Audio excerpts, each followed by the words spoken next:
What does it take to feed a crew of 150 U.S. soldiers operating beneath the surface of the ocean?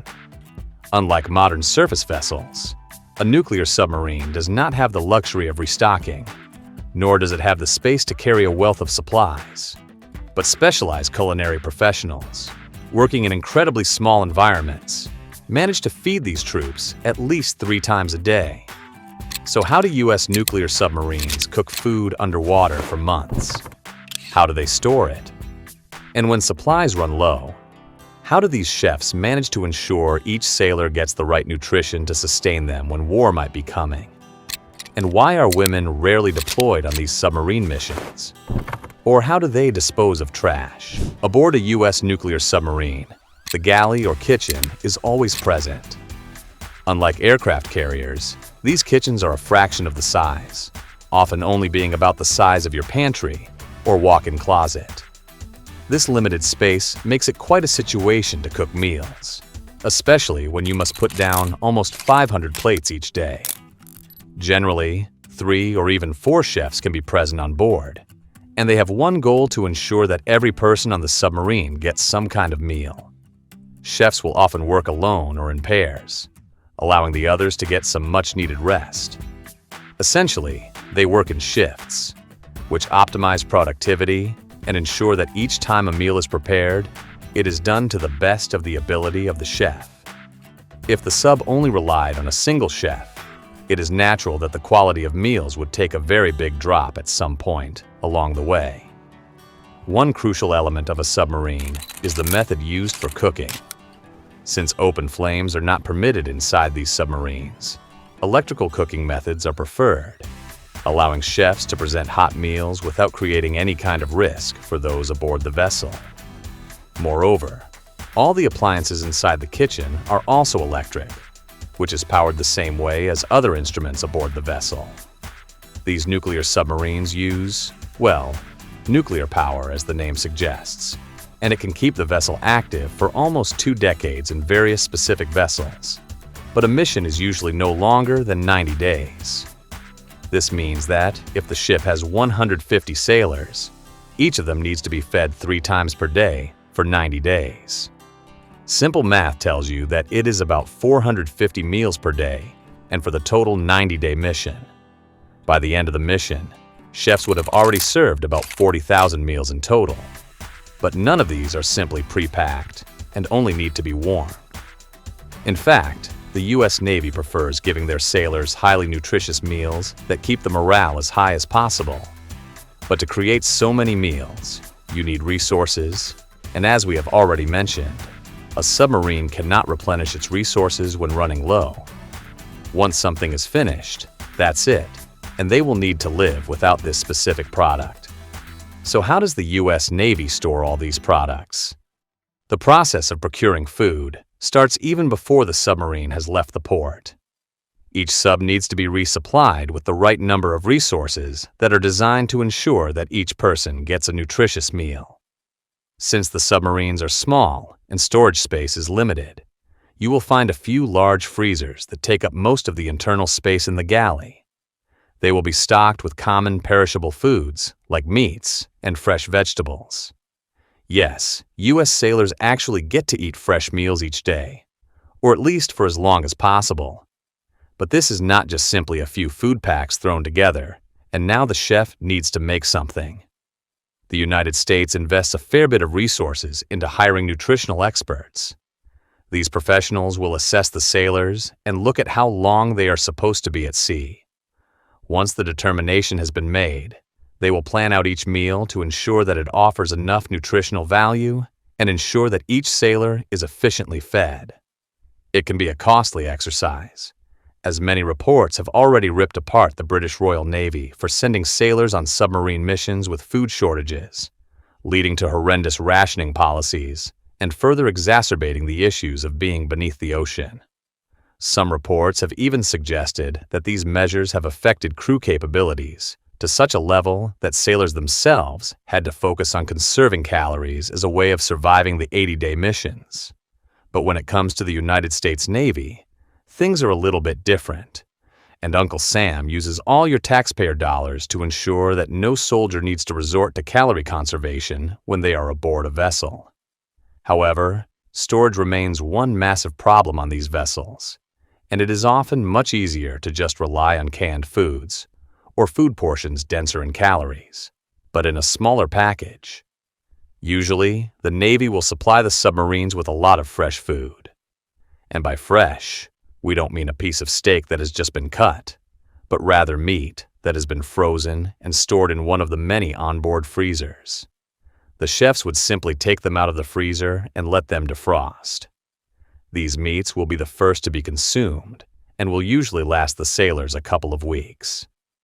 Next to these fresh meats, the Navy also relies on fresh vegetables and other carbohydrates, such as potatoes. Many of these veggies can be cured and frozen, often allowing it to last a little bit longer, which ensures that sailors have something that at least tastes fresh for a longer period. Unfortunately, these veggies are not prioritized, with the submarine prioritizing proteins, which have a lot more nutritious value, especially in terms of calories. So, a pantry is usually found inside the galley, which holds fresh vegetables and fruits. The Navy prefers using these food types first, and it generally ensures that the morale during the first few weeks aboard a Virginia class is as high as possible. But fresh food sources can only last so long before they will also run out, and the Navy is forced to fall back to more stale foods. This is when things become a little harder for sailors, but at least they still get a nutritious meal. So, what happens when the fresh food runs out? Fresh foods like leafy greens, tomatoes, and meats will only get you so far. In fact, the Navy prioritizes using these foods as much as possible to ensure that none of it goes to waste. But when the freshness dries off and foods become stale, the Navy has to rely on old, trusted, preserved foods. These foods are often things like jerky, which is essentially dried and cured meat that can last a couple of weeks in storage. However, pasta, rice, and canned foods like baked beans and canned veggies will take over as the staple that each sailor sees on their plate every single day. Now, this is not just random canned foods you pick up at your local supermarket. Much like the quality of food used for fresh meals, every single calorie is accounted for to ensure that sailors can have quite a bit of nutrition in their diet. Since these sailors are the ones protecting the oceans, you want to have them well-fed, happy, and alert for what is to come. One question probably on everyone's mind is, what about day-to-day items? Since the military burns through quite a lot of bread and milk, these resources need to be replaced. Milk only has a shelf life of a couple of days before it turns bad, and no chef wants to give their soldiers rotten milk. Well, fresh milk is usually loaded on the submarine the moment it restocks new supplies. This milk will be kept in refrigerators dedicated to only storing dairy products. It is not uncommon to find various forms of fresh cheese also in the fridge that can be served to sailors. However, powdered or dehydrated milk products will be stored in the dry storage compartments. Once the ship runs out of fresh milk, they will naturally resort to using some of these dried products. Yes, it might not be fresh, but when you don't have any cream for your coffee, it does serve as the perfect alternative to not drinking black coffee. Moreover, eggs are another item that can be stored for a couple of weeks. The Navy relies heavily on eggs due to the small storage space they take up and how long they can stay fresh. Moreover, eggs are highly nutritious, adding a lot of calories to the diets of these sailors. Once the eggs run out, chefs can possibly use powdered versions. Even though they taste like absolute rubbish, it is a great way to ensure that breakfast is cooked. So, what about bread and bread products? Bread is by far one of the most consumed food items around the world. In fact, it makes a nice addition to any meal, especially when trying to boost the calories. The Navy will bring quite a lot of bread on these submarines, with most of them often being stored in freezers. Yes, bread can be effectively frozen and thawed, and it will keep the product from spoiling. Once other perishable items have been packed, The remaining space can be used to store dome bread, but it should run out, right? Well, no. Naval chefs working on these submarines are highly trained, and they understand the fundamentals of cooking. Once the prepared bread is finished, chefs will bake their own fresh bread, which is actually something sailors are excited about. When you've been traversing the world's oceans for the better part of 2 months, getting a fresh piece of bread is great for boosting morale. But they don't only treat sailors with fresh bread. These chefs will bake fruit pies, especially when fruits are slowly losing freshness. Donuts and other sweet treats add another element of food that can be prepared by the chefs aboard a submarine. But as we have already mentioned, the storage space is very limited, and careful planning needs to be used to ensure that enough food is taken aboard. Now that you know exactly what they eat and how some of these meals are prepared, you also need to look at where the Navy finds the room on such a small vessel to store all these products. The galley is usually the main storage facility, where numerous cupboards will be used to store as many of these foods as possible. But for soldiers, their living quarters also turn into a storage facility on the day of boarding. Since these submarines try to ensure sailors have the best possible quality, they might need to sacrifice some of their own comfort. This means that using the living quarters, or at least some part of it to store some of the foods, makes a lot of sense. A sailor might find that below their bed, a few packs of canned goodies often slide around as the submarine glides through the ocean. Essentially, the Navy will stuff as much food as they possibly can on board, and not a single inch of space will be wasted. It can make the first few weeks of sailing a little uncomfortable, but at least sailors will have a fresh meal that ensures they have enough energy to carry out the mission. But having a lot of food also means that you have a lot of trash, and getting rid of this trash can be problematic on a submarine. Now, this is probably one of the most controversial sections of this video, or at least the second most controversial, for those interested in seeing why women are rarely aboard a submarine. But the Navy cannot keep all the trash in the submarine. It will simply stink up the place and could lead to a breakout of infection. Moreover, there are no incineration plants or dedicated storage compartments for trash, at least none that can hold it for an extended period, like a 90-day mission. Usually, the Navy uses a pressurized gun, shooting the trash in cans out into the ocean. This should immediately get many of the environmentalists riled up as it should. But trash is often collected in a compartment. Periodically, it is compressed and put inside cans that are often shot out into the ocean. But to make sure they sink and cause as little damage as possible to the maritime ecosystem, the Navy also attached weights, which ensures that such a can will sink down to the ocean floor. Whether this happens in every submarine is something we are not going to comment on, but it is what the protocol suggests. Each submarine would ensure that trash is discarded sensibly and safely to ensure that it doesn't harm the ocean and its ecosystem. When it comes to food items and waste that doesn't contain any metals or plastics, these can be just shot out into the ocean. The salt water will naturally dissolve the materials, rendering them non-harmful to fish and other animals in the ocean. As the food and waste are discarded, the submarine is also somewhat lighter, freeing up more and more space for sailors to conduct their daily recreation activities. In fact, having a little fun on board one of these submarines can be somewhat treacherous in the first few months. But back to the actual food process on ships. And the other question is, who do these sailors eat?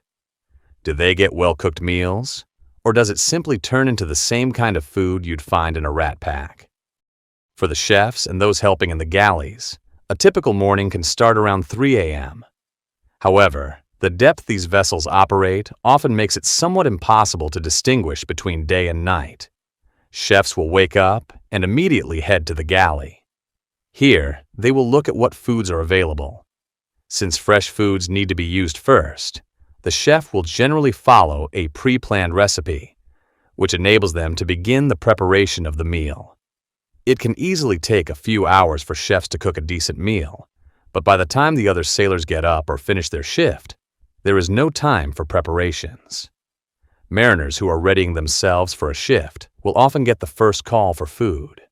This is mainly to ensure that those who are still on the clock are busy with their responsibilities. After a few minutes of dining, these soldiers were ready to take up their positions. This means that mariners finishing their shift will now be able to dig in. When it comes to food presentation, a buffet style is the most preferable. It allows sailors to choose which food items they want to eat, but the selection is never as big as you'd imagine at your local steakhouse. The one thing these vessels cannot do is waste any food. A typical day will start with a breakfast, consisting of protein sources, carbohydrates, fats, and fruits. Imagine a breakfast with bacon, eggs, toast, and a couple of fruits or berries. Oatmeal and other non-perishable items are generally the breakfast options as the mission comes closer to an end. The second meal of the day can be something as simple as a burger or something as complex as a ravioli, especially when fresh foods are still available. This can change to soups and other canned meals as the trip nears its end. However, many mariners have mentioned that they can get some decent pizza, especially if the chef knows how to make his own pizza dough. Unfortunately, this is not the case on every deployment, and mariners are mostly dependent on what the chef can prepare. Finally, we get to dinner, or the last meal of the day. For some sailors, this could be breakfast, whereas others are treated to things like burgers. Unfortunately, you won't find steaks aboard a U.S. submarine due to the space taken up by carrying so much meat. Giving each of the 150 sailors a steak of about 8 ounces is quite a lot of weight that needs to be carried around. Once the meals are done, chefs often like to put up some kind of dessert. Again, this depends on the chef, with some often making apple pie, donuts, or encrusted sweet treats in the form of smaller pies. Since many of these desserts can be made using non-perishable foods, it is something the sailors can look forward to and plays a big role in keeping up the morale of these troops. For the chefs, well, no one truly gives them credit. Once a meal is served, it doesn't signal the chef to take a break and perhaps have a little time for themselves. No, these crew members need to start preparing for the next meals. Feeding 150 men 3 times a day means the galley is working overtime and continuously cooking or preparing food. 4 to 6 chefs, or culinary specialists, as the Navy likes to call them, are usually present on the submarine. This often changes depending on the size of the crew and the type of submarine. When possible, cooks work in pairs, making it much easier to ensure that enough meals are prepared for the other crew members. In fact, cooking and cleaning are the only 2 things these cooks are responsible for. But now you might be thinking that 150 meals means that there are at least 150 dishes to be washed following a meal. Located adjacent to the galley is what is called a scullery. This is a somewhat smaller piece of kitchen, only used for cleaning. However, it is not nearly what you'd expect from your favorite 5-star restaurant. Doing dishes on a submarine is also a little different. Since each crew member is accounted for, it is almost impossible to have a couple of dedicated busboys on the vessel. Moreover, the U.S. Navy treats its soldiers with the utmost care and respect. But when it comes to cleaning dishes, each person is responsible for their own. According to reports from the USS Indiana, mariners need to wash their own dishes when it comes to finishing meals. These are left to dry, and later the chef will again move the clean cutlery to the dining area. Moreover, the submarine also needs to use clean water. While not technically classified as food, no mariner will survive a submarine mission if they do not have access to clean and fresh water. It is also used for cleaning, which every sailor needs to do, and cooking, basically rendering the use of salt water as useless. But fortunately, the U.S. Navy has this all figured out. Located on the submarine is what is called a distillation plant. The main purpose of this apparatus is to ensure that crew members have access to clean and fresh water. The process is rather simple, but expensive. Water is collected in a pan, where it is naturally heated to cause water vapor. The water vapor is collected and used for drinking, while the salt collected in the pan is simply chucked back into the ocean. But giving water to almost 150 people is not easy. Fortunately, these distillation plants can easily clean between 10,000 and 40,000 gallons of water each day. This is more than enough to ensure each person on the vessel has access to water for drinking and washing. Moreover, water can easily freeze within the submarine, similar to how mariners can find themselves searching for another jacket. But the Navy has figured this out as well. Since the ambient temperature directly adjacent to the submarine averages about 39 degrees Fahrenheit, it is essential that heating elements are placed alongside the walls of the submarine, which mostly focus on keeping the internal temperature of the submarine at a decent level. The Navy electrically heats the entire submarine, and this in turn will give those on board the perfect temperature for living. Now, one insane question is why so few women are ever put aboard a submarine. Since the world is shifting toward an integrated society, where women are now just as good as men, it is extremely rare to see women ever manning a submarine. But why? Before you break us down in the comments for being biased toward women, it is important to gain a little overview of the living conditions a mariner needs to endure for up to 3 months. You see, a submarine is extremely small, and during the initial phase, most of the cabins are fully stocked with food and other supplies. In fact, sailors could find themselves sleeping next to some of these supplies for the first couple of weeks, with virtually no place to store their goods. The second thing to keep in mind is that you have absolutely no privacy when it comes to a sub. Contrary to what men need, women need to be respected, and they need to have their own privacy. It is not fair to a woman to have her share the same conditions as a man and not be given the resources to be herself. Moreover, she will constantly need to deal with men who are around every corner. Showers are not private on a submarine, which means that everyone will need to move away from a specific area if she needs to take a shower. The other problem related to this one is using the bathroom. Privacy around these areas is extremely limited, and this can lead to a lot of problems for the Navy once the mission ends. But finally, there is one more reason, which has not been officially stated, but is merely one of speculation that you will find makes a lot of sense. Whenever there is a possibility of attraction or some kind of relationship sparking up, it could be a massive distraction for mariners. These missions are generally classified, or they require the utmost focus and concentration to carry out. While the Navy will never explicitly state this, it is something they always keep in mind to ensure that it doesn't become any problem for the sailors. Asking any other naval officials, they tend to say the same thing. But once again, this is not a way of discriminating against women, but rather a way of ensuring that there are no problems later on. The other side of the coin is that women are extremely useful in the Navy. If you have a look at aircraft carriers and other passenger vessels, women do play a vital role, but the living conditions are far better, and they will not be tethered to these confined spaces with so many men. Ultimately, the Navy is heavily focused on ensuring a mission can be completed without any real backlash.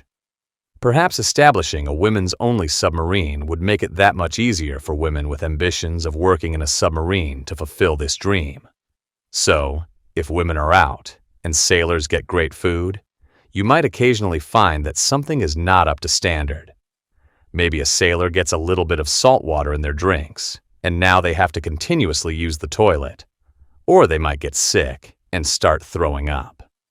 This begs the question of how serious medical issues are dealt with on a submarine. While submarines are generally safe, the odd medical issue can quickly pop up and ruin everyone's day. Instead of having doctors on board, the Navy relies on a specially trained senior corpsman. These medics, in simple English terms, are highly trained and can easily stand in for a doctor if they should. Since 1924, the medical specialist on a submarine has been referred to as the corpsman, and they are responsible for keeping everyone aboard the vessels in the best possible condition. Yes, medical supplies are stocked on these ships, But unfortunately, it doesn't have the same infrastructure as, say, an aircraft carrier to ensure patients have the best medical experience. However, extreme emergencies need to be dealt with by doctors and might even require a hospital. If something is beyond the scope of the corpsman, a medical emergency evacuation will be scheduled. Since submarines might occasionally travel alone, surface vessels are generally nearby, and this means the sub will come up to the surface and the patient will be transferred to another vessel. Depending on the severity of the emergency, they might be flown out to a nearby military facility, which happens to have an infirmary.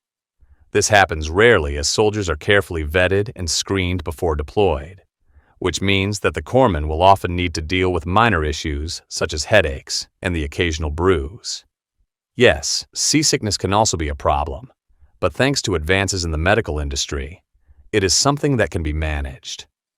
Perhaps the biggest problem many soldiers face are stressors, especially related to work, and then the difficulty of enduring long periods in this confined space. It can lead to severe depression and myriads of psychological issues. Usually, the chefs play a very big role in making sure that sailors do not need to suffer too much. As mentioned earlier, warm treats and healthy meals can have a dramatic effect on the mood of passengers. But the life of a submariner is nothing compared to many other naval vessels. Make sure you are subscribed to our channel as we go through this series to understand what the quality of life is like when aboard naval vessels.